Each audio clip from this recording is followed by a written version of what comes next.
여러분 안녕하세요. 제가 작년 10월과 12월에 충계 동계 기도회 때에 여러분들과 함께 시간을 가졌고, 또 새해 들어서 2021년 이제 봄이 시작되는 이 기도회에 또다시 여러분들을 만나게 되어서 정말 이 자리로 인도해 주신 하나님, 그리고 또 저를 다시 여러분들과 함께 기도회 가운데로 초청해 주신 우리 목사님과 또 장로님, 성도님들께 감사를 드립니다. 우리가 2021년을 맞이하면서 작년에 이은 이제 코로나로 말미암은 그 충격이 아직 정점이 어딘지도 알지 못하는 가운데 우리가 2021년도 벌써 이제 3월에 접어들었습니다. 그런데 한 1년을 지나니까 이게 어떤 방향으로 우리를 이끌고 가는 것인가에 대한 개념이라 그럴까요? 그것들이 조금씩 성경을 통해서 잡히는 것이 제게는 개인적으로 있었습니다.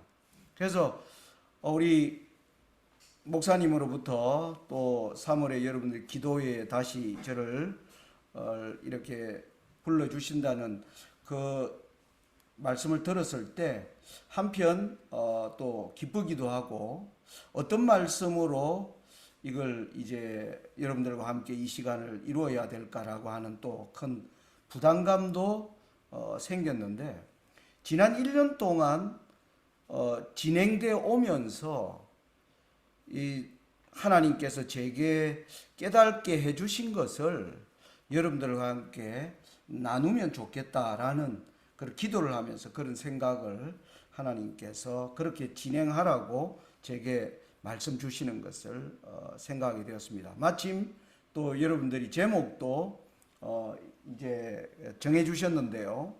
재림신자의 경제관이라는 제목으로 이번 기도회의 3시간에 걸쳐서 말씀을 하도록 제게 요청을 주셨습니다.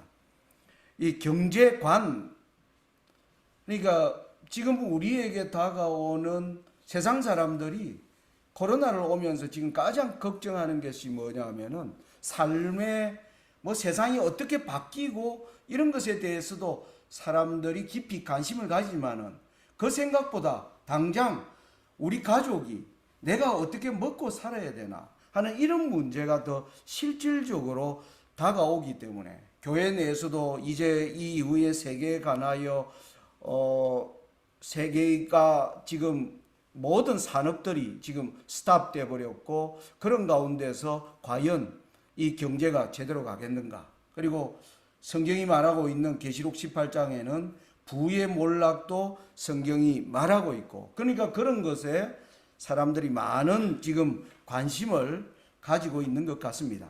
저도 그런 관점에서 여전히 성경을 연구하고 있고요. 그런데 오늘 제목에서 보는 것처럼 경제관, 여러분 관이라는 게 한자어로 볼 관자입니다. 그러니까 이건 무슨 말이냐 하면, 나는 앞으로의 우리의 지금 세상이 어떤 식으로 흘러가고 있는가, 그걸 나는 어떤 관점으로 바라보는가.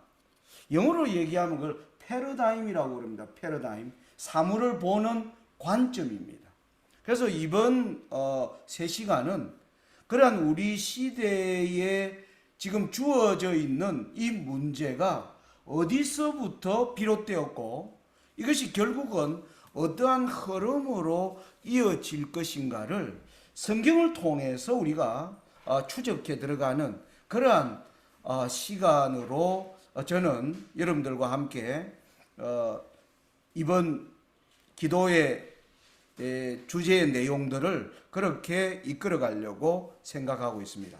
먼저 제가 이번 우리 3시간의 주제 성경절을 제가 이사야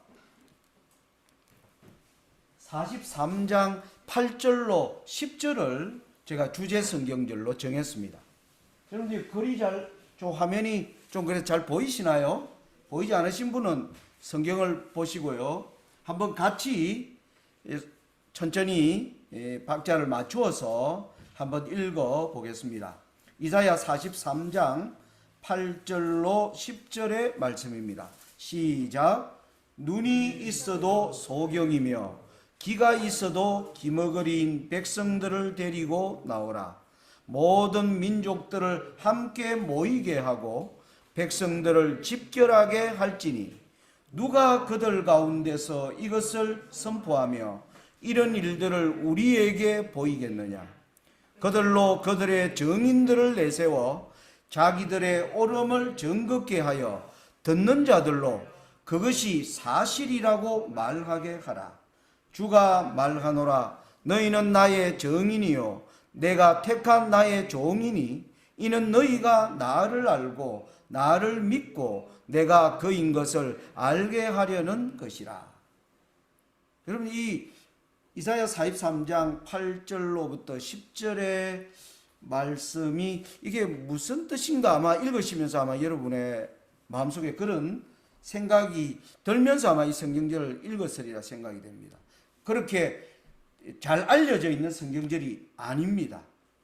그런데 이번에 우리가 그 2021년 가정공과가 이사야서잖아요. 그래서 저는 개인적으로 이번 일기 동안 이사야서 66장을 제대로 한번 연구를 해보자. 제가 이제 그렇게 해서 올 지금 3월 말까지는 아침마다 새벽에 보통 제가 한 4시 정도에 일어나면 한 6시까지 2시간 동안 계속 이사야서와 소선지서들을 계속 읽어 나가면서 거기서 하나님이 제게 굉장히 감동적으로 주신 성경절이 이 성경절입니다.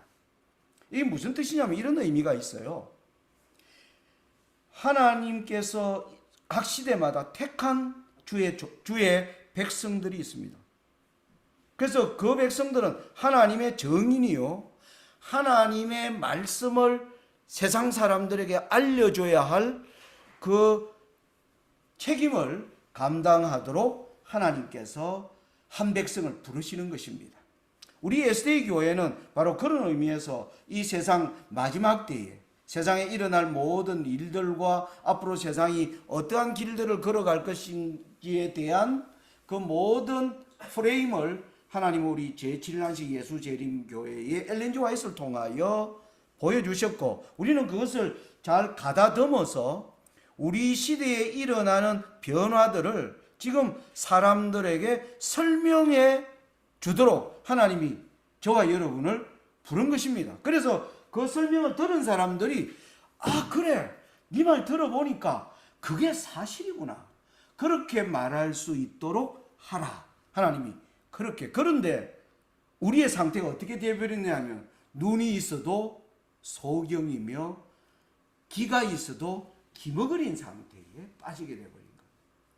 그래서 하나님께서 이사야 시대에는 이사야라고 하는 선지자를 통해서 그 백성들에게 다시 하나님께서 주신 사명을 회복하여 그 시대의 변화를 설명할 수 있는 그러한 자리로 하나님은 이끌림 받게 하는 게 가장 큰 목적이다.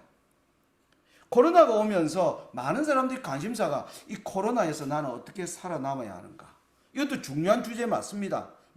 내가 지금 도시 생활을 계속 해야 되나 시골 생활을 해야 되지 않는가 이런 고민 해야 합니다. 그런데 그것보다 더 중요한 것은 뭐냐면 하나님께서 이 일을 통해서 우리가 이 지금 일어나고 있는 일들의 물밑으로 흘러가는 세상 사람들에게 보이지 않는 그 흐름이 어떤 길로 걸어갈 것인가를 설명할 수 있도록 그러한 사명을 우리가 먼저 회복하는 게 더 중요해요.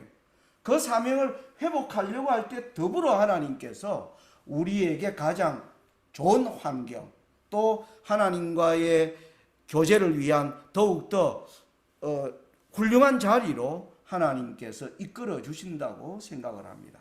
그래서 우리의 가장 최선의 지금 기도는 뭐냐면 내가 지금 어디로 가야 되는가라는 이 문제에 앞서서 하나님께서 우리를 택하신 하나님 앞에 그 하나님의 원하는 그러한 자리에 내가 이끌림 받는 그러한 우리의 무너진 것을 먼저 회복하는 이 일이 이사야 43장 8절로 10절의 말씀이 주는 우리에게 주시는 교훈이 아닌가 생각을 합니다. 여기 나오는 이 한 사진의 주인공은 이 헝가리의 마르크스주의 철학자, 헝가리에서는 유명한 사람입니다. 제르지 루카치라고 하는 철학자입니다. 이분이 사실 1990년대에 동유럽의 몰락을요 가장 정확히 예언했던 학자입니다. 그래서 굉장히 유명한, 지금은 이미 작고하셨지만은 이분이 그 남기신 말을 제 마음속에 제가 우리 시대에 일어나는 변화들을 성경을 통해서 연구하고 또 그것을 깨달으려고 하나님께 기도할 때마다 생각하는 한 이분의 하신 유명한 말씀이 있어요. 이분이 이런 말을 남겼습니다. 역사적인 대격변기 한가운데 있는 사람은 그 당시에는 대격변인지 아닌지 거의 피부로 느끼지 못한다. 우리는 지금 코로나로 인해서 엄청난 변화가 일어난다라고 얘기를 해요. 그러면 그걸 정확히 진단한다면 그 흐름을 알고 거기에 합당한 어떤 행동을 할 것입니다. 그런데 우리가 많은 방송이나 또 언론이나 뭐 유튜브를 통해서 그런 얘기들을 하는 사람들의 말에 귀를 기울여 보면요, 이 사람들이 격변기에 있다고 하는데 이게 어떤 식으로 가는 데 대해서는 전혀 파악을 하고 있지 못한다는 생각을 저는 하게 됩니다. 여러분, 우리 1990년대에 소련이 몰락할 때, 여러분 우리 1980년대에 우리 대총회는요 수많은 동유럽 국가, 그 당시 1970년대만 해도 동유럽 국가는 기독교인들의 어떤 예언 전도회나 이것 자체가 국법으로 뭐 했습니까? 불법으로 할 수 없게 되어 있었습니다. 그런데 1980년대에 그 문호가 열리기 시작하면서 우리 재림교회의 수많은 걸출한 이 목회자들이 이 소련 그리고 수많은 폴란드 이런 동구권 국가에서 예언 전도회를 굉장히 많이 했습니다. 그 중에 거기서 유명해진 목사님이 막 필리라는 목사님, 여러분 아마 아주 그때 동유럽 국가에서 전도회를 많이 했죠. 이분도 소련이 몰락하고 난 뒤에 고백한 게 있습니다. 그렇게 여러 차례 동유럽을 다니면서도 그 나라가 그렇게 하루아침에 몰락할 줄은 자기도 전혀 몰라요. 우리 재림교 그 수많은 사람 그걸 아무도 예측하지 못했다고 고백하는 것입니다. 이 제르지 루카치의 이러한 통찰은 굉장히 우리에게 필요되는 생각이라고 생각합니다. 그래서 이분이 이걸 우리가 이제 좀 우리 삶에서 역사를 보는 이 패러다임을 우리가 어떻게 이제 만들어가야 할 것인가에 대하여 이런 말을 했습니다. 현재를 변화하고 있는 역사로 파악할 수 있어야 한다. 그러니까 오늘의 현재는 이 현재가 내일이 되는 것입니다. 오늘이 없는 내일은 없는 거죠. 그죠? 그래서 어제는 어떠하였길래 오늘이 내게 이런 모습으로 다가와 있는지 이 흐름을 이해할 수 있어야 된다. 이것은 굉장히 성경적 통찰이라고 생각됩니다.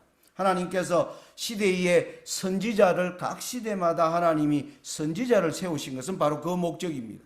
그들의 시대에 일어나고 있는 거대한 하늘에서 일어나는 변화들을 하나님은 종들에게 보여주시고 그 종들을 통하여 백성들이 그러한 변화가 자기의 지금 살아있는 현재의 삶에서 어떤 의미로 다가오는가를 이해하도록 하는데 이 선지서들의 목적이 있다고 생각되기 때문입니다. 그래서 오늘 첫 시간은요, 제가 아까 제목을 글로벌 랜드마크라고 제가 오늘 첫 시간 제목을 그렇게 정했습니다. 왜 이 제목의 의미는 뭐냐면 우리가 살아가는 지금 2021년을 설명하기 위해서 지난 30년의 모든 세상 사람들이 인정하는 랜드마크가 있어요. 그것이 1990년대에 사회주의가 붕괴되면서 세상이 1990년 이전과 1990년 이후의 세상이 달라졌습니다. 그건 사람들이, 세상 사람들 다 인정합니다. 그래서 이 1990년대 이 변화, 그리고 이 시대에서 또 하나의 큰 변화가요, 2008년 미국에서 일어난 금융위기입니다. 우리는 그걸 리먼 브라더스 사태라고 학자들은 얘기하는데요. 2008년 9월 15일. 이때에 일어난 미국발 금융위기가 2008년 이전과 2008년 이후를 전혀 다른 세상으로 바꾸어 놓았다라고 사람들 인정해요. 그리고 또 하나 일어났던 사건이 지금 2020년 코로나19로 인한 변화입니다. 요걸 우리가 한번 성경적으로 우리가 한번 추적을 해야 오늘 우리의 현재가 어떤 역사를 통해서 여기에 와 있는지를 우리가 먼저 깨달을 수 있겠다. 그래서 제가 오늘 첫 시간 제목을 글로벌 랜드마크라는 그러한 제목으로 붙여보았습니다. 자, 먼저 우리가 살필 것은요, 1990년대에서 2008년 소련이 붕괴되면서 그 이후에 일어난 세상이 2008년 미국의 월스트리트가 붕괴되는 이 과정의 성질들이 무엇이었는가를 우리가 좀 함께 먼저 생각해 보고자 하는 것입니다. 여러분 이 표지는 유명하죠, 그죠? 이것은 바로 다니엘서에 예언되어 있는, 성경에 예언되어 있는 아주 획기적인 사건이었습니다. 미국의 레이건 대통령, 그리고 교황으로 알려진 요한 바오로 2세가 연합하여, 우리는 성경의 예언에서 미국과 교황권이 연합한 가운데 온 세상을 뭐한 겁니까? 온 세상이 이상히 여겨 이러한 체제를 따라갈 것에 대한 계시록 13장에 대한 비전이 있습니다. 그래서 그걸 보여주는 아주 획기적인 사건을 우리는 여기에서 보고 있고, 정말 이 둘의 연합으로 말미암아 소비에트 연방공화국이 무너져 내렸습니다. 1991년에 소비에트 연방공화국이 해체됐고요.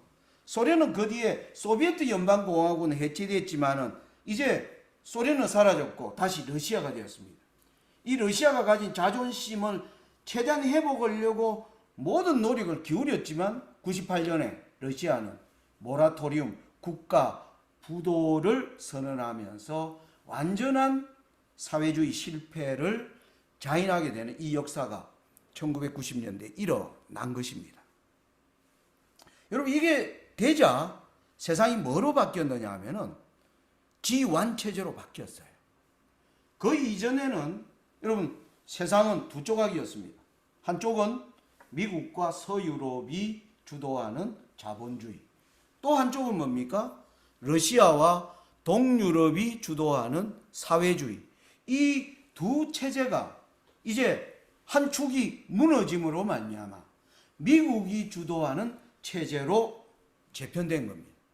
이게 이제 우리는 이때 재림교회는 요한계시록 13장에 드디어 미국이 용처럼 말할 때가 다가왔다. 이제 미국을 적대시하던 그 거대한 세력이 붕괴해 내리면서 이제는 미국과 교황권이 이제는 마음대로 활기치는 시대가 오리라. 우리 재림교회는 그렇게 가르쳤고 그렇게 믿고 21세기를 맞이했습니다. 그것은 철저히 계시록 13장 11절로 12절의 말씀에 근거한 것이었어요. 정말 몇 년 동안 세계는 팍스 아메리카나, 미국이 이제는 세상을 리드하는 체제로 우리가 21세기가 들어오면서 따라가 본 겁니다. 미국은 전 세계를 향해서 아메리칸 드림, 우리 미국이 이제 세계를 주도하면서 모든 사람에게 꿈 같은 세계를 만들어 놓겠다. 그래서 아메리칸 드림을 거들어 뭐해? 계속 노래로, 사상으로, 문화로 온 세상에 뭐였습니까? 퍼뜨려 나가기 시작했습니다. 그것을 학자들은 뭐라고 얘기하느냐 하면 신자유주의라고 부릅니다. 네오리버럴리즘이라고 부릅니다. 신자유주의. 미국이 주도한 1990년대 이후에 세상을 주도하는 걸 이 학자들이 신자유주의라고 그래요. 왜 신자가 붙었느냐 하면 예전의 자유주의는 온전치 못했다. 그죠? 세계의 절반이 자유주의고 나머지 절반은 자유가 없는 공산주의 체제였는데, 그런데 그 체제가 무너지고 미국으로 하나 되는 자유주의가 이루어졌으니 이것을 그들은 신자를 붙인 겁니다. 새로운 자유주의. 이렇게 사회학자들은 1990년대 이후부터 시작된 세상을 그래서 이렇게 명칭을 붙이고 있습니다. 그러니까 신자유주의를 우리가 이제 겪어본 거예요. 지금 2021년이니까 30년을 겪어보면서 이게 결국 뭐였는가 보니까 달러로 아메리칸 드림의 실체가 뭐냐면 달러로 세상의 부의 가치를 높여주겠다는 게 미국이 혼장담한 내용이에요. 그래서 온 세상에 달러가 이제 유포되기 시작했습니다. 전 세계는 뭐였습니까? 달러를 많이 보유하면 국가의 부가 올라가는 겁니다. 우리나라도 계속 방송에서 외환 보유고, 우리나라 여러분 한국은행에 지금 3천억 불의 지금 외환 보유고가 있습니다. 여러분 우리나라는 경제적으로 튼튼합니다. 지금도 경제적 위기만 오면 방송에서 떠드는 게 외환 보유고가, 여러분 우리는 4,500억 달러를 지금 우리나라 지금 거의 5천억 달러 지금 외환 보유고를 가지고 있다고 방송에서. 그러니까 각 나라의 부의 척도가 달러를 얼마나 소지하고 있는가가 결국 이 세상의 부를 측정하는 방식이었다는 것을 우리가 30년이 지나면서 미국이 주도하는 신자유주의가 이런 거였구나. 또 나아가서 얘기하면 요한계시록이 말하는 미국이 주도한다는 세상의 의미가 이런 의미가. 그래서 이 마지막에 부의 붕괴라는 것이 달러가 만들어 놓은 세상의 어떤 면에서 붕괴가 일어나는지를 우리가 깨달을 수 있게 된 것입니다. 실제로 보니까요, 이 사회적 뭡니까? 경제 지표예요. 여러분 여기 보면 1990년대 이후에요. 여기 보면 미국의 이 주식시장이 굉장히 폭등하기 시작합니다. 1990년대 이후에. 그러니까 주식을 산 사람들은 부자가 되는 겁니다. 회사에 월급쟁이 하는 것보다 월급도 받고 여윳돈 가지고 뭐 아닙니까? 주식 투자하면 그 회사의 주식값이 올라가면서 사람들은 노동 없이도 얻는 부가 훨씬 크다. 그러면서 여기는 이제 부동산 가격들이, 집값이 이렇게 상승하는, 이게 1990년대 이후에 미국이 주도하면서 전 세계적인 추세가 이런 길로 걸어가기 시작합니다. 여러분 우리 재림교인들을 보면요, 1990년대 이전에 우리 재림교인들은 금검전략하고 아끼면서 이렇게 하나님의 백성들이 경제적 가게를 꾸려나가는 살림들이, 그 당시는 맞벌이가 없었죠. 1990년대 이전에는 대부분 남자가 경제를 담당했고 부인들은 주로 뭡니까? 살림살이를 한 것이 1990년대 이전의 삶이었습니다.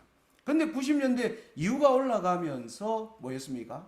사람들이 빚을 내서 집을 샀더니 집값이 올라가고, 어떤 사람은 빚을 내서 주식을 투자했는데 큰 부자가 되었다고 하면서 우리 재림교인들도 이제는 세상을 따라가기 시작하는 것입니다.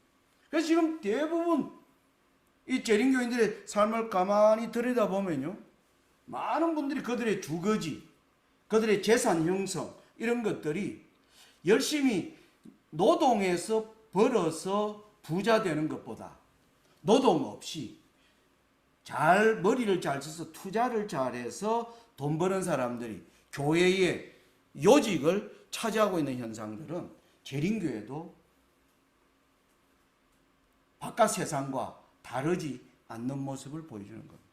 그래서 미국이 실제로요, 2005년까지 한 10여 년간 이 부의 정식이 달러로 말미암아 부가 정식되는 것처럼 느끼도록 이끌어준 거예요. 그래서 온 세상 사람들이 이야, 미국 달러가 주도하는 세상은 정말 살만한 세상이다. 여러분 생각해 보십시오. 우리가 언제 비행기 타고 해외로 골프 치러 다니고, 예?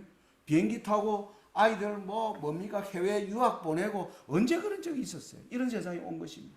집에는 뭡니까 멋진 자가용, 그리고 점점 멋진 이런 이 주거 환경들, 노동 없이 부가 획득되는 어떤 이런 일들이 시작되면서 재림교회에 우리가 가졌던 전통적인 이 경제관이 하나하나 이제 허물어지기 시작한 것이었습니다. 자, 그런데 2007년에 와서 갑자기 미국에서 잘 오르던 집값이 대거 하락하기 시작합니다. 그게 2007년에 일어난 서브프라임 크라이시스, 서브프라임 위기였습니다. 이게 되자 2008년 9월 15일 날 월스트리트가 붕괴된 거예요. 그 당시 신자유주의를 리더하는 곳이 바로 미국의 월스트리트라고, 세계 경제의 심장부라고 알려져 있는, 여기에 세계 투자 기업들 1위에서 5위까지 가요. 와르르 9월 15일부터 9월 17일 3일 사이에 다 무너지는 현상이 일어나요. 이게 바로 2008년 위기. 이 위기는 2008년 이전과 2008년 이후를 전혀 다르게 만들어 놨습니다. 그게 뭐냐면요. 자, 이 일이 일어나자 그 당시 뉴스위크예요. 뉴스위크 표지가 스스로 미국이 망했다라고 스스로 자인하고, 여기 뉴스위크 표지 제목이 How Great Powers Fall. 어떻게 이 위대한 권세가 이렇게 무너지는가. 밑에 보시면 Steep Debt, 빚은 가파르게 올라가고 있고, Slow Growth, 성장은 더디고, and High Spending Kill Empire, 설도는 굉장히 고지출 뭡니까? 국가. 과연 and America could be next, 미국이 과연 다음 세대를 책임질 수 있을까? 책임질 수 없다라고 하면서 스스로 미국이 무너졌다라고 선언을 한 겁니다. 이게 제가 1990년부터 2008년의 성격을 이렇게 우리가 정리를 해 본 겁니다. 자, 그러면 이제 2008년 이후부터 2020년까지의 이 어떤 변화가 일어났는가를 또 좀 설명을 해드리도록 하겠습니다. 자, 이 일이 일어나니까요, 2008년 사태는 엄청난 파국을 몰고 왔습니다. 여러분, 미국이, 여러분 여기서 흑인 대통령이 올라오기 시작했고요. 백인 사회가 완전히 주류였는데 백인 사회가 코너로 몰렸습니다. 도대체 백인 체제가 뭘 했냐? 그래서 그들은 전혀 예상하지 못한 흑인 대통령이 오바마가 올라오면서, 오바마가 한 것은 이 무너진 미국의 경기를 부양할 수 있는 이 정책만 8년 동안 한 거예요. 8년 동안. 미국을 살려야 된다. 미국을 살리는 데는 모든 나라들이 뭐 하고 있었습니까? 동의하고 있었습니다. 미국이 망하면 안 된다는 거죠. 미국이 망하면. 여러분, 이런 겁니다. 예를 들면, 제가 한 예를 들게요. 제가 큰 사업을 하고 있다고 합시다. 큰 사업을 하고 있어가 여기 계신 우리 장로님 저한테 막 10억이라는 돈을 제 사업에 투자를 했어요. 우리 목사님도 10억이라는 돈을 투자를 했고, 여기 집사님도 여러분들이 막 1억, 2억 하여튼 여러분들의 모든 돈을 제게 투자를 했다고 생각합시다. 그런데 어느 날 제가 여러분들 앞에 나타나가, 제가 이 사업이 너무 어렵습니다. 힘들어서 회사를 지금 문을 닫을 상황에 왔습니다. 자, 이렇게 얘기하면 여러분들이 그래요? 그럼 문 닫으세요. 여러분 그렇게 하겠습니까? 여러분, 그날 밤에 제가 잠 못 잘까요? 여러분들이 잠 못 잘까요? 어떻게 생각하세요? 여러분, 미국이 망해갈 때 미국이 잠 못 드는 밤을 지샜을까요? 한국이 잠 못 드는 밤을 지샜을까요? 여러분 어느 쪽이라고 생각하십니까? 우리 장모님 만약 내한테 그렇게 투자했다면 장모님 그날 가서 아이고 손장 너 망하는구나. 에이 모르겠다. 잠이나 자자. 그렇게 주무실 거예요? 예. 네. 잠 못 자는 사람은 저가 아니고요. 여러분들이 잠 못 자는 거예요. 저는 그냥 그 얘기하고 누워 자면 됩니다. 왜? 내가 망하는 순간 당신들 먼저 다 망한다는 걸 제가 알릴 거거든요. 그러니까 저의 리스크가 제가 가진 리스크가 사실 나의 리스크가 아니고 여러분들에게 리스크예요. 저는 제 리스크를 여러분들에게 다 뭐 해놨습니까? 다 뿌려놓은 겁니다. 씨를 다 뿌려놨어요. 그래서 얘기만 하면 여러분들이 모여서 아마 이렇게 할 겁니다. 여러분들이 가장 영향력 있는 사람들이 아이고 손장로한테 돈 투자한 사람 다 모여라. 모이겠죠. 저 사람 망하면 안 되지 않느냐. 우리 돈 다 날리는데 저 손장로 뭐 해야 된다? 살려야 된다. 여러분 그렇게 의논하는 겁니다. 그러면서 그럼 살리려면 어떻게 해야 돼? 당장 돈이 없다는데 또 돈 좀 있는 대로 우리 뭐 하자? 끌어다 주자. 그래서 여러분들이 뭐해? 또 돈을 모아가 뭐 10억 20억 모아서 어떻게든 이 회사를 문 닫지 말고 살리라고. 그 살아나야 내 돈도 뭐 하는 겁니까? 살아나는 거. 이 예가 적당한지 모르겠지만 저는 2008년 위기가 그런 성질이었습니다. 그러니까 전 세계가 미국보다 미국이 망한다는 이야기를 듣는 순간 세계가 더 긴장했습니다. 왜냐하면 모두가 달러를 엄청나게 가지고 있거든. 그 미국이 망해버리면 그 금관에 넣었던 달러는 다 뭐가 됩니까? 휴지 조각이 되거든요. 그러니까 미국이 계속 해온 게 뭐냐면 경기를 부양한다는 의미에서 달러를 많이 하면 달러가 종이 돈 아니냐. 달러가 종이 아니냐. 종이로 뭘 그냥 인쇄해가지고 돌리지 뭐. 이런 결론을 미국이 내리니까 모든 나라들이 그렇게 하라고 동의한 겁니다. 여러분 2008년 이전에는요. 나라가 운영을 잘못해가 빚졌다 해서 그 나라가 돈을 찍으면요. 못하게 했습니다. 나쁜 놈이에요. 여러분 예를 들면 여러분이 지금 돈이 없어가지고 5만 원짜리 지폐 꺼내가 칼라 복사기에 여러분이 돌리면 어떻게 됩니까? 감옥 가죠. 그죠? 예. 바로 잡아갑니다. 불법이에요. 그러니까 2008년 이전 세상은 국가가 돈이 없다고 그 돈을 막 집어오면 안 돼요. 국가는 여러분들의 살림살이도 뭡니까? 아빠, 엄마가 벌어오는 수입에 맞게끔 뭐 해야 돼? 재정 지출을, 그죠? 계획을 짜야 되지 않습니까? 그죠? 그리고 만일 또 빚이 진다면 재정을 뭐 해야 되겠습니까? 긴축해야 되겠죠. 차가 2대 있으면 차 한 대 팔고, 그죠? 그리고 빚이 있으면 일단 먼저 빚을 갚기 위해서 뭐 어떤 계획을 짜내고 그렇게 해야 되는 겁니다.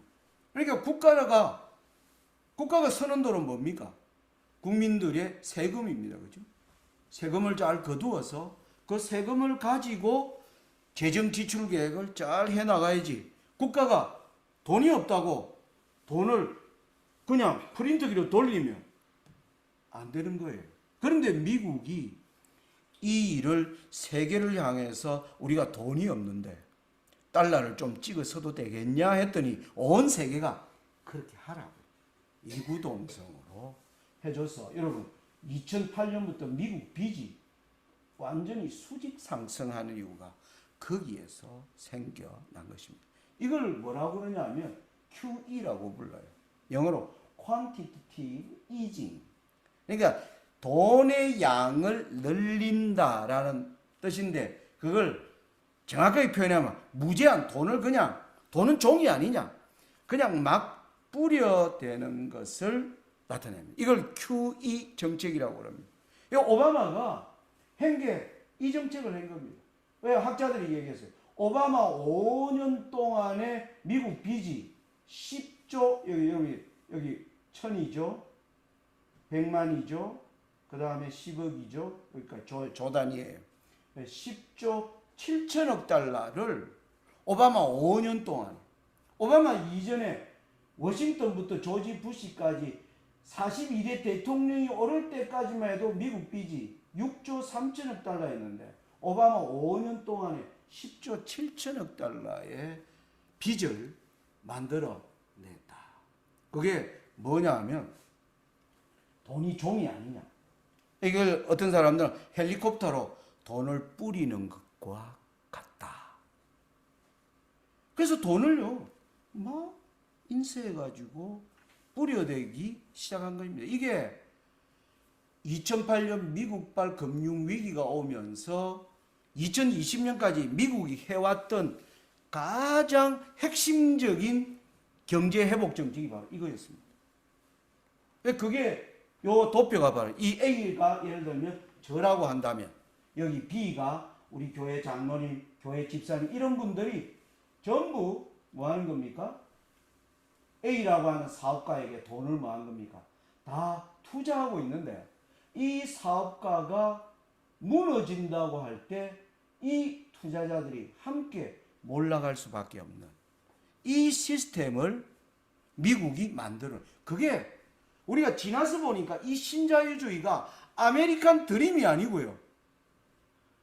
미국이 아주 못된 일을 뭐 하는 겁니까? 전 세계의 모든 위험들을 온 세상에 뭐 한 겁니까? 전파시킨 것이om을 우리가 알게 된 겁니다. 미국은 그 이후에요. 이렇게 여러분 2012년부터 미국은 계속 빚이요. 고점을 향해서 엄청난 양으로 내려가고 있어요. 그런데도 이 미국을 위해서 뭡니까? 나라들은 미국의 국채를 사주는 겁니다. 미국이라는 나라가 또 미국은 돈도 찍지만은 돈을 무한정 찍는 자기들 양심이 어떤 데는 또 국가의 채권을 발행하는 겁니다. 여러분 우리가 물건을 사고 팔면 미국의 가장 물건을 많이 수출한 나라가 어느 나라가 중국이죠. 그죠? 많이 수출하니까 미국이 어떤 때 뭐 할까요? 중국에게 야 내가 너그 물건 많이 사주니까 우리나라 지금 돈이 없는데 우리 국채 좀 사라. 중국이 미국 국채를 사주는 겁니다. 전 세계가 미국 국가 채권을 사주면서 이게 6,982억 달러 2008년 현황으로 우리 돈으로 하면 약 770조 원에 해당하는 채권을 가지고 있는 겁니다. 전 세계는 채권을 사주죠. 그리고 또 뭡니까? 달러를 또 이렇게 보유해 주면서 미국이 뭐하지 않도록, 망하지 않도록 온 세상이 이 길을 걸어간 것입니다. 저는 이걸 뭐라고 하냐? 달러 트랩, 달러의 덫에 우리가 빠졌다. 달러의 덫에 빠졌다. 그러니까 아메리칸 드림은 뭐예요? 거짓, 사탄이 말하는 사탕발림, 거짓말이었다는 것을 우리가 아는 것. 이게 전부 뭐예요? 결국 빚으로 이루어진 것이라는 걸 알게 되는 거예요.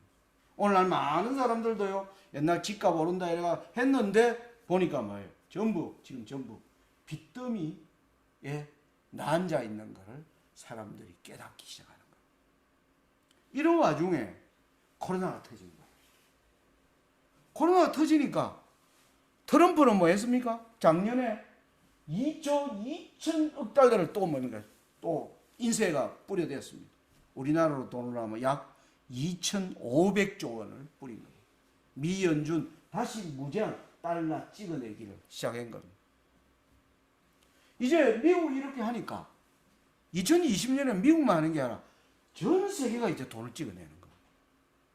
독일이요, 2020년에 1,479조 원을 찍어냈습니다. 미국처럼 이제 돈을 막 찍어내는 겁니다. 일본, 한국, 여러분 대한민국도 지금 3월 24일 날 지금 국회에서 뭐 두 양당 체제가 이제 동의하면 3월 말부터 자영업자 600만 원 뭐 이런 식으로 전부 돈을 그냥 찍어서 공급하기 시작하는 거예요. 이 부채가 온 세상이 이제 뭡니까? 빚더미로 가는 것입니다. 최근 통계입니다. 세계 부채가 이게 뭐예요? 조다 300조 달러입니다. 약 277조 달러. 우리 돈으로 하면 30경 원에 달했다. 여러분, 세계 부채가요, 2020년에 이렇게 엄청나게 올라버린 거예요.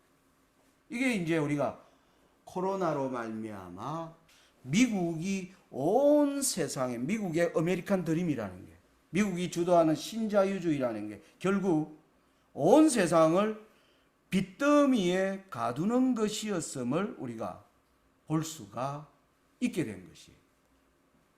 자, 그런데 바이든 대통령이 됐습니다. 그죠? 대통령 돼가지고 어제 3월 7일 날 또 2100조 원 또 찍겠다라고 또 나온 거예요. 전 세계가 그냥 보고 있습니다. 2100조 원. 2100조 원 돈이 얼마나 되는가? 제가 계산 1조 9천억 달러인데 우리 돈으로 하면 지금 약 2140조 원인데요. 미국 인구가 3억이에요. 3억. 3억 명에게 1인당 700만 원씩 주면요. 이게 2100조 원입니다.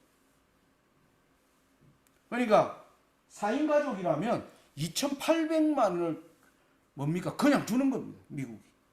뭐 하라고? 살으라고. 여러분, 이래도 되는 겁니까? 이런 세상이 온 거예요. 그래서 이게 뭡니까?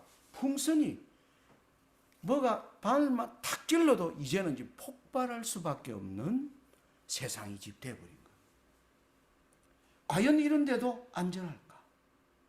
뉴스를 보면 경기는 다시 좋아질 것이다. 수많은 언론들이 많은 얘기들을 쏟아내고 있습니다. 자, 우리는 그래서 이 교인들마저도 계시록 18장에 보면, 여러분 요한계시록 18장은 좀 화면이 좀 끊겼습니다만은, 계시록 18장은 이 뭡니까? 성경에 일어나는 엄녀에 대한 마지막 심판에 관한 내용에 보면, 엄녀의 심판이 큰성 10절에 큰성 견고한 성 바벨론이여 일시간에 너 심판이 이르렀다. 심판의 내용이 뭐냐면 일시간에 그러한 부가 일시간에 망하였도다. 19절 보시면 화 있도다 이 큰 성이여 바다에서 배부리는 모든 자들이 너의 보배로운 상품을 인하여 치부하였더니 일시간에 망하였도다. 여러분, 우리도 사실 여기에 속한 사람이에요. 이걸 모르고 미국이 주는 달러가 좋은 건가 해서 하나님의 백성들도 그러니까 빚내서 집 사고 빚내서 주식하고 빚내서 자동차 사고요. 빚내서 사업하고 마이너스 카드 쓰고요. 전부 우리도 거기서 잘 살 줄 알고 다 치부하여 따라간 거예요. 그랬더니 이게 뭡니까? 일시간에 망하는 거예요. 이게 성경에 이러다 보니까 지금 오늘날 이제 큰 경제 위기가 온다. 과연 어떻게 살아야 될 것인가? 이런 말이 여기서부터 시작되는 겁니다. 그런데 우리가 여기서 우리가 예언을 가진 백성으로서 우리가 한번 자세히 잘 좀 우리의 시대를 이제 이 지나간 그 글로벌 우리가 랜드마크를 보았으니까 이걸 이제 우리가 성경적으로 좀 한번 가다듬어 볼 필요가 있다는 겁니다. 여러분, 저는 요한계시록 17장에 등장하는 바로 마지막 이 세상의 정치 구조의 순차적 이제 몰락 과정을 설명하는 7머리와 8째 왕. 거기 보면 5은 망하였고 하나는 있고 다른 이는 아직 이르지 아니하였는데, 이 해석을 할 때 우리는 이 모든 예언들이 다니엘 7장으로 비롯된 성경의 모든 예언을 우리가 거스려서 이 예언을 해석해 보면 1798년 이전에 이 5나라가 등장을 했고 1798년 이후에는 새 세력의 등장을 하나님이 말씀하고 있는데, 이걸 우리가 요한계시록 가니까 1798년 이전에 이후에는 미국이 역사 속에서 등장하고, 미국이 등장하면 죽게 된 상처가 나온 교황권이 올라오면 이 둘이 연합하여 일하는 때가 오는데 이 기간은 반드시 잠깐 동안이라고 여기 보시면 5은 망하였고 하나는 있고 다른 이는 아직 이르지 아니하였는데, 이 다른 이 7번째가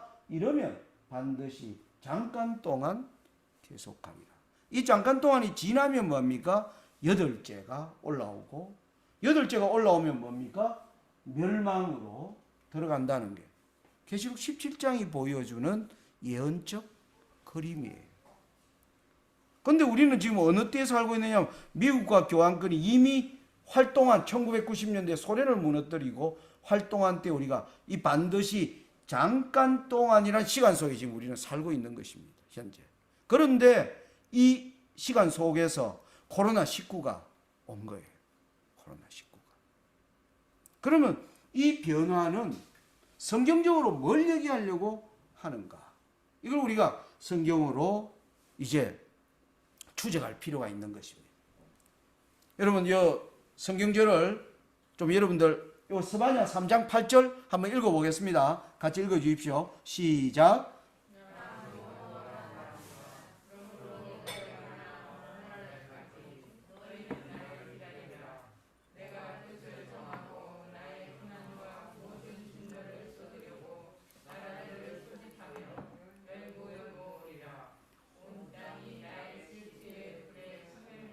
예, 여기 스바냐 3장 8절에 보니까 온 세상으로 하여금 하나님이 내가 너희들을 벌할 날까지 너희는 나를 기다리라. 내가 뜻을 정하고 나의 분한과 모든 진노를 쏟으려고 나라들을 소집하고 열국을 모으는 때가 올 것이다. 하나님이 이렇게 말씀하고 있는 것입니다. 하박국 2장 13절 14절의 말씀 같이 한번 읽겠습니다. 시작. 민족들이 불탈 것으로 수고하는 것과 열국이 헛된 일로 곤비하게 되는 것이 만군의 여호와께로서 말미암음이 아니냐. 대저 물이 바다를 덮음같이 여호와의 영광을 인정하는 것이 세상에 가득하리라. 민족들이 한 일로 수고하고 그 다음에 헛된 일로 아무리 해도 길이 없는 곤비하게 되는 이 일이 만군의 여호와로 말미암아 이런 일이 일어날 것인데, 이 일은 대저 물이 바다를 덮음같이 온 세상이 여호와의 영광을 인정하는 길로 가기 위해서 하나님이 온 세상을 소집한다는 거예요. 이 하박국서에 나오는 내용입니다. 말라기 1장 11절도 한번 읽어보겠습니다. 시작. 만군의 여호와가 이르노라. 해 뜨는 곳에서부터 해 지는 곳까지의 이방 민족 중에서 내 이름이 크게 될 것이라.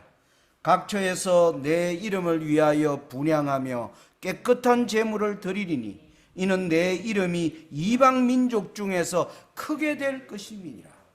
하나님께서 지금 하나님을 인정하지 않는 세상 가운데서 하나님을 인정하도록 하기 위해서 하나님이 온 세상을 뭐 하는 겁니까? 소집하여 부르는 일이 있다는 겁니다.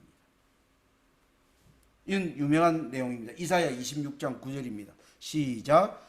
주께서 땅에서 심판하시는 때에 세계의 거민이 의를 배움이니이다. 뭐 충분한데요. 네.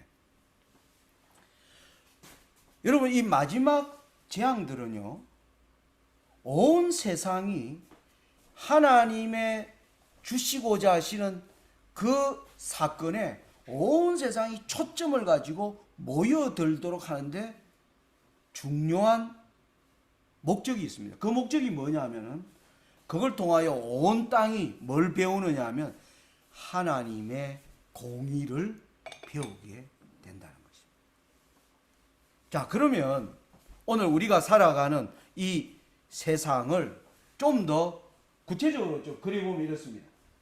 자, 우리는 1798년 이전에 이 세상을 우리는 역사에서 나타난 걸 보았고요. 미국이라는 나라가 오랫동안 약 200년 이상 동안 세상을 다스린 가운데 등장했고, 우리는 1990년대에 와서 교황권에 죽게 된 상처가 나아서 교황권이 올라온 걸 우리가 지금 본 겁니다.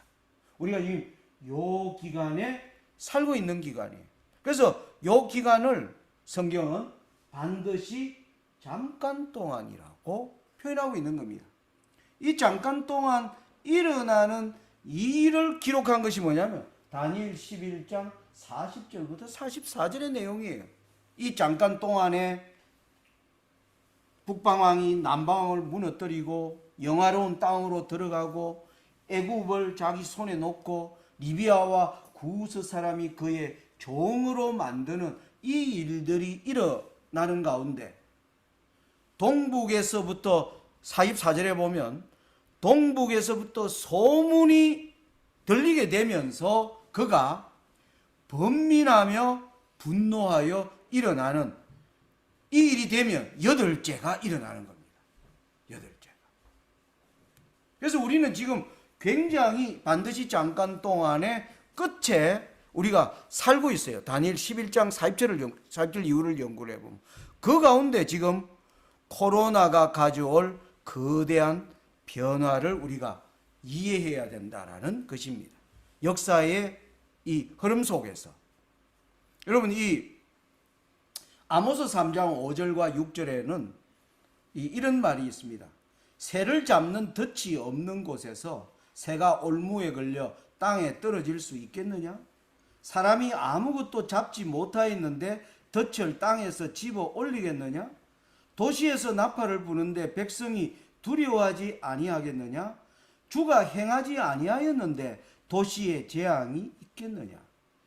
여러분 올무에 걸려서 새가 퍼덕거리는 거는 거기에 누군가 새를 잡으려고 덫을 놓아놓았기 때문에 그래서 퍼덕거린다는 겁니다. 오늘날 전 세상이 하나로 지금 하나의 주제에 지금 모여 있습니다. 여러분 2020년이 오기 전에는요 이 세상 모든 나라들이 다 국가적 관심사가 다 달랐어요. 그런데 코로나가 오자 온 세상의 관심사가 하나로 모아졌습니다. 코로나 사태가 어떻게 전개될 것인가? 2021년이 오니까 뭐로 지금 관심사가 모아졌습니까? 백신이 과연 이걸 안정시키게 모든 나라들이 하나의 주제로 지금 모이고 있어요. 그래서 이 성경이 말하는 내가 열국을 하나의 주제로 모을 거라고 하는 그 사건이 지금 코로나가 주는 중요한 교훈이라는 것을 제가 1년을 지나면서 성경을 연구하면서 하나님께서 제게 보여주신 것이었습니다. 여러분 우리는 성경이 말하는 종말적 세계관, 우리가 종말적 경제관은 세계관 속에서 이루어져야 되는 것입니다. 그것은 뭐냐면 다니엘 11장, 12장이 말하는 종말적 시각에 대하여 여러분들이 철저히 공부하셔야 돼요. 그리고 계시록 13장이 말하는 종말적 시각, 그리고 계시록 17, 18장이 말하는 이 종말적 시각을 가지고 오늘 우리 시대를 뭐인 겁니까? 해석해 나갈 수 있어야 한다. 이렇게 할 때 오늘 주제절 이사야 43장 8절로 10절에 하나님의 요구를 이루어 갈 수 있지 않을까 저는 그렇게 생각합니다. 다시 한번 우리가 이 말씀 읽고 오늘 첫 시간 강의를 이렇게 마무리하도록 하겠습니다. 다시 한번 읽겠습니다. 시작. 눈이 있어도 소경이며 귀가 있어도 기머거린 백성들을 데리고 나오라. 모든 민족들을 함께 모이게 하고 백성들을 집결하게 할지니 누가 그들 가운데서 이것을 선포하며 이런 일들을 우리에게 보이겠느냐. 그들로 그들의 정인들을 내세워 자기들이 옳음을 정긋게 하여 듣는 자들로 그것이 사실이라고 말하게 하라. 주가 말하노라. 너희는 나의 정인이요 내가 택한 나의 종이니 이는 너희가 나를 알고 나를 믿고 내가 그인 것을 알게 하려는 것이라.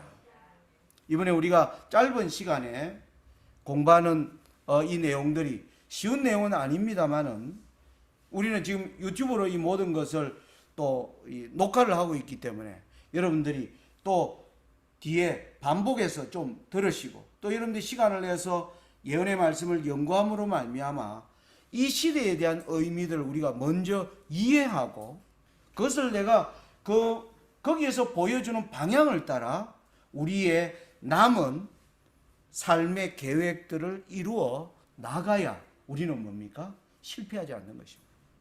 하나님께서 이사야 29장에 이런 말이 있습니다. 너희들이 좌로나 우로나 치우치려고 할 때 너의 뒤에서 소리가 나 말하기를 이 길이 정론이 너는 이리로 행하라 할 것이다. 하나님께서 그때 분명히 정로의 길을 보여줄 것이라고 약속하고 있습니다. 그래서 우리가 하나님께서 우리에게 주시는 예언의 빛 가운데서 오늘 우리의 세상이 어디로 지금 가고 있는지, 어떤 위치에서 오늘 우리가 이러한 세상을 맞이하게 됐는지를 여러분들이 말씀을 통해서 이해하고 그 토대 위에서 우리의 삶을 위해 준비하고 기도하는 그러한 삶이 되고, 이번 새 시간을 하나님께서 그러한 길로 이끌어 주시기를 간절히 바라면서 오늘 말씀을 마칩니다. 바로 기도드리겠습니다.